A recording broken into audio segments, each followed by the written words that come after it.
Before we begin, hit that subscribe button if you think you can handle what's coming next. The town of Pinebrook, Colorado, woke up to silence. It wasn't the kind that comes with peace.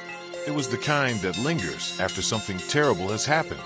On the morning of April 14th, 2021, a man named Ethan Cole was reported missing. His car sat abandoned in the driveway, keys still in the ignition. The front door of his small suburban home left ajar. Inside, nothing appeared stolen, but something was wrong. A coffee mug lay shattered on the floor, and on the kitchen counter, his phone buzzed with a single unread message. "We need to talk, eh?" Detective Lena Vargas, a veteran of the Pinebrook Police Department, was assigned to the case. Within hours, she traced that message to Ethan's fiancée, Amanda Kelly, a 29-year-old nurse at the local hospital. When the police knocked on her door, Amanda answered calmly, her scrub still streaked with faint traces of antiseptic and exhaustion. She told them Ethan had left the night before after an argument and hadn't returned. Her voice never cracked once. Neighbors described Amanda as polite but distant. Always looked tired, like she was carrying something heavy you couldn't see. One said she had moved to Pinebrook only 2 years earlier after transferring from another hospital. No one knew much about her past, and Amanda preferred it that way. Detective Vargas found that odd. Ethan's disappearance started small in the news. A blurb on local TV, a missing person flyer taped to a grocery store window. But as days turned into weeks, with no leads and no digital trail, the story grew. Online forums lit up with theories: runaway, double life, foul play. The last person to see Ethan alive, Amanda, refused to talk beyond her original statement. "I've said all I know," she told reporters. But silence breeds suspicion. A month later, Vargas received an anonymous envelope. Inside were 2 Polaroids, one showing Ethan's car parked outside Amanda's house at 11 p.m., the other showing a shadowed figure near the back door. The timestamp matched the night Ethan vanished. The problem? The photo looked like it had been taken from inside Amanda's neighbor's property. Someone was watching her. Vargas requested a search warrant. When investigators entered Amanda's home, everything looked pristine. Spotless floors, color-coded shelves, candles burning lavender and mint. But in the basement, they found something strange. A locked storage trunk bolted to the floor. The air smelled faintly of bleach. Amanda stood behind them, her face unreadable, her pulse steady. As they cracked the lock open, Vargas said quietly, "You sure you want to be here for this, Amanda?" Amanda's eyes flicked toward her, cold and unwavering. "You're not going to find what you think you will," she said. The lid creaked open.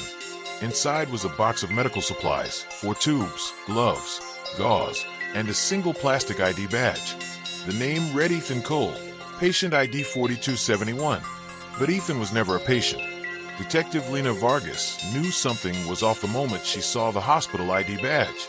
Ethan wasn't listed as a patient anywhere in the state medical database. But the badge, with his photo and Amanda's hospital logo, was real. Someone had gone through a lot of effort to make it look official. The discovery raised more questions than answers.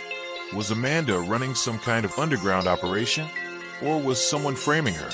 When Vargas brought Amanda in for questioning, she stayed composed. She sat across the table, hands folded, eyes locked on the detective. "Ethan and I had problems," she admitted. "He had debts. People were after him. He told me he was going away for a while. I didn't ask where." Vargas leaned forward. "Then why do we have a hospital ID with his name on it? Why is it in your basement?" Amanda looked her dead in the eyes. "Because he wasn't supposed to die." The room fell silent. Vargas froze. "What do you mean wasn't supposed to die?" Amanda looked down, her voice trembling for the first time. "Ethan had a plan. He wanted to fake his own death, disappear. I helped him create the ID so he could check into a private clinic under a fake name, but he never made it there." It was a strange confession. Not quite guilt, but not innocence either. Vargas knew there had to be more. She ordered a deeper background check. What came back shocked everyone. Amanda Kelly wasn't her real name. Her birth name was Megan Holloway, and 5 years earlier, she'd been investigated in Arizona after a patient in her care went missing from the hospital. The case was dropped, the patient was never found, and Megan vanished soon after. Now, under a new identity, she'd built a quiet life in Colorado. Detective Vargas and her team went back to Amanda's house for another search, this time with ground-penetrating radar. What they found beneath the basement concrete made headlines across the country. The radar picked up a large, irregular mass buried beneath the floor. As workers began to dig, Amanda sat in the police car outside, staring at the ground. Reporters gathered at the curb, lights flashing, the hum of whispers filling the air. Hours later, detectives unearthed a black plastic bag bound with medical tape. Inside were bones, small fragments, not yet identified, but human. Vargas turned to Amanda. "Do you want to tell me whose remains these are?" Amanda's lips parted slightly. She whispered, "That's not Ethan." The words sent a chill through the entire department. If it wasn't Ethan, then who was buried under her house? The DNA results came back 3 days later.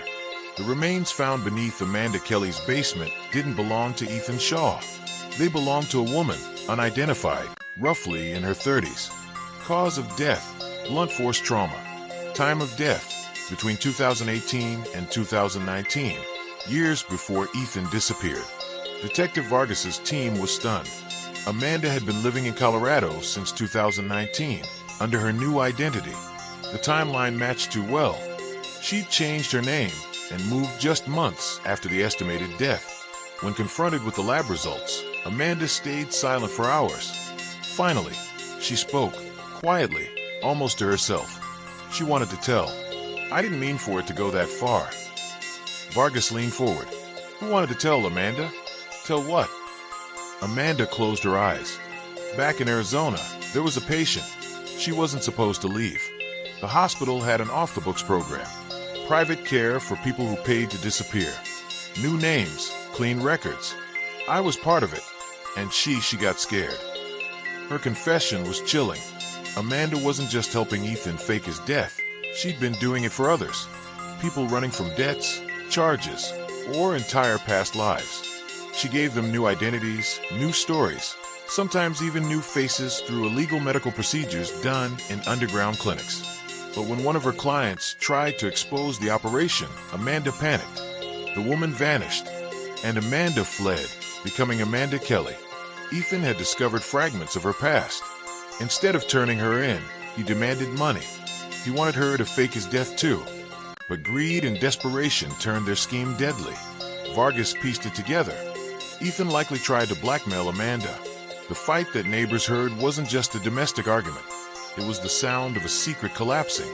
A week later, divers found a car submerged in a nearby lake. A silver sedan registered to Ethan Shaw. Inside were his wallet, phone, and a driver's license. But no body. To this day, Ethan Shaw has never been found.